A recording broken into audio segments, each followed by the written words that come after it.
Matapos naming manalo sa mga bidding, may mga opisyal mula sa DPWS ang lumalapit sa amin para humingi at kumuha ng bahagi niya sa halaga ng proyekto. Ang hinihingi nilang porsyento ay hindi bababa sa 10% at umaabot pa sa 25% na naging kondisyon upang hindi maipit ang implementasyon ng kontrata. Ito ay binibigay namin sa kanila ng cash. Ang bawat transaksyon ay may karampatang voucher at ledger na nagsasaad ng mga araw at kung kailan nila ito natanggap.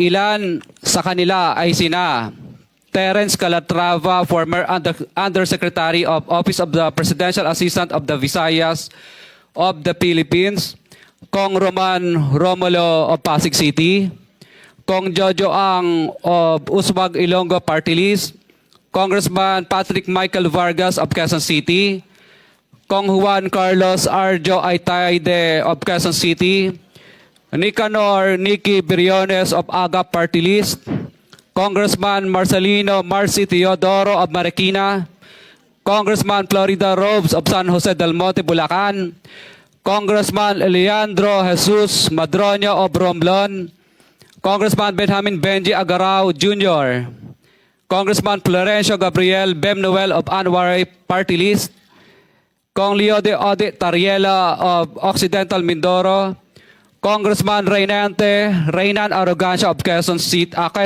Province, Kong Marvin Rillo of Quezon City, Kong Teodoro Haresco of Aklan, Kong Antonieta Yudela of Zamboanga, Sibugay, Kong Dean Asisio of Caloocan, Kong Marivic Pilar of Quezon City.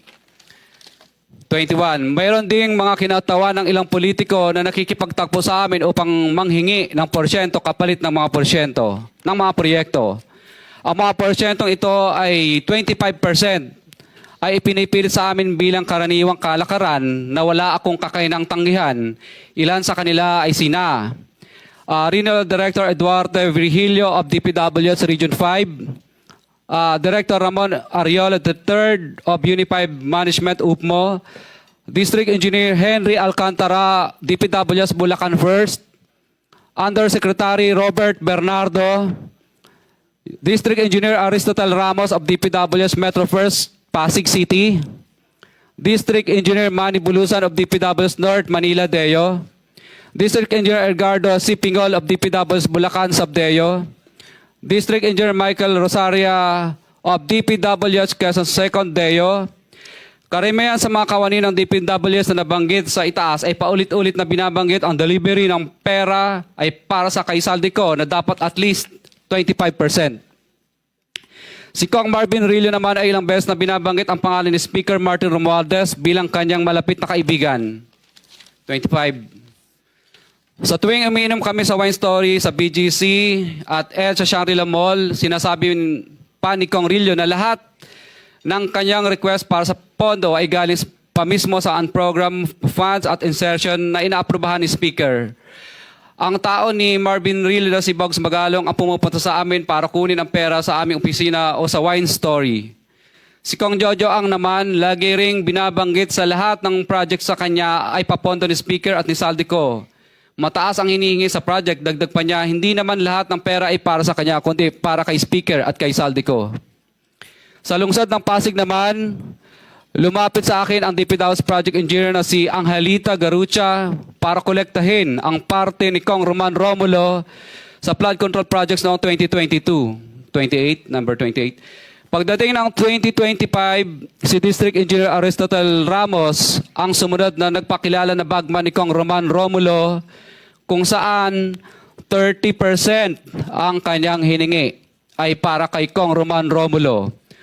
Sinabihan ko kay D.E. Ramos na masyado namang mataas, ngunit sinabi niya na walang magagawa dito dahil pondo ito galing sa unprogrammed funds at insertion galing sa taas. Sa ilang pagkakataon, ang mga politiko na personal na inabutan ng halaga ayon sa hinihingi nilang porsyento mula sa proyekto. Ang pagbabayad na ito ay hindi naman kagustuhan kundi isang hakbang na ginawa namin dahil sa matinding panggigipit.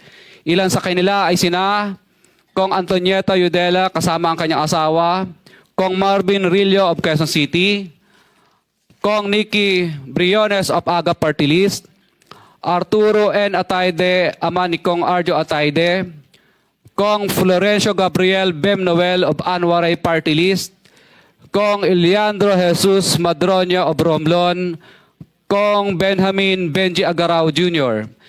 Bagamat naging matinding pagsubok ang kabawasan ng pondo na nakalaan sa proyekto, pilit at matapat naming sinusunod ang bawat espesifikasyon na nakasaad sa Program of Works na nakasaad sa proyekto ng DPWH. Nakakasiguro kami na nagawa namin ng maayos at matapat ang bahagi o phase ng proyekto na na-award sa amin. Sa katunayan, hindi kami mababayaran ng DPWH kung hindi ito dumaan at pumasa sa maraming material testing na naaayon sa design ng DPWH. Ina-assess at ini-inspect ng DPWH ang bawat proyekto base sa natapos na parte o accomplishment. Napilitan kami na i-absorb ang kabawasan na ito na nagdudulot ng maliit na kita o pagkalugi sa ilang projects. Para makabawi, dinadamihan na lang namin ang partisipasyon sa mga projects. Taliwas sa mga lumalabas na may mga impormasyon sa publiko, hindi kailanman kami gumawa ng ghost projects. At masugid kami nag-i-inspect sa lahat ng aming mga natapos na projects. Handa po kaming tumistigo ng walang pilit at kusang loob bilang state witness at sabihin ang lahat ng nangyayaring katiwalaan ng Kamara, DPWH at iba pang mga kawani ng gobyerno upang gawin ang tama. Kami ay lubos na humihingi ng tulong sa Senate Blue Ribbon Committee na pinamumunuan ng buting Chairman Senator Dante Marcoleta at kay President Bongbong Marcos para sa proteksyon at seguridad ng aming pamilya. Ang salaysay na ito ay kusang loob naming ginawa at walang sino mang pumilit na gawin ito. Sa katotohanan ng lahat ay nilagdaan namin ang salaysay na ito ng kusang loob at walang pumipilit.